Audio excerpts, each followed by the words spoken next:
mentioned being a Democrat, and I feel that right now there's this big either or and us against them kind of game in politics. And maybe it's always been there. I suppose it has, but I see a message. How are you going beyond that binary, which is just set up for conflict? And if Yeah. you do this, I'm going to do that.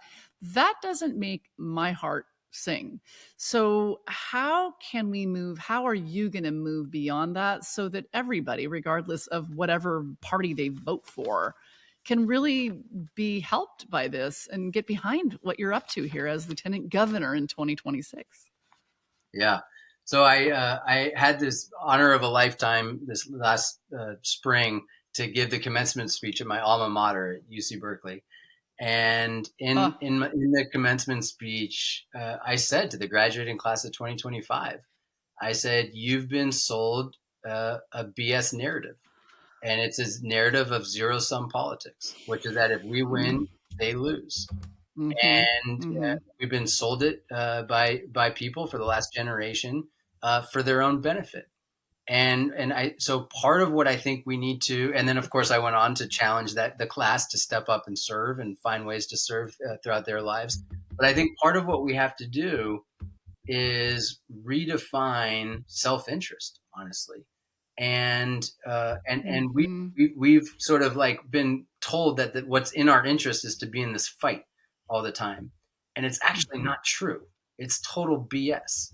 What is Mm-hmm. in our self-interest is to be collaborative, to work together, and to see ourselves Yeah. as being one community, and then to help each other for the reasons of not just I think the obvious reasons of like that's how you solve problems and that's how you get stuff done, but the more personal reasons of what you touched upon before, which is part of the needing to be loved and belong is not just to receive love.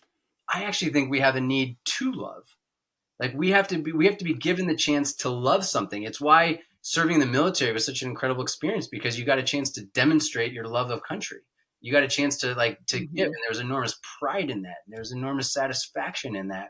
And so if we don't give people the chance to love something else, and we just tell them the only thing you should do is look out for yourself, and if someone you disagree with someone, they're the enemy. We tell them that.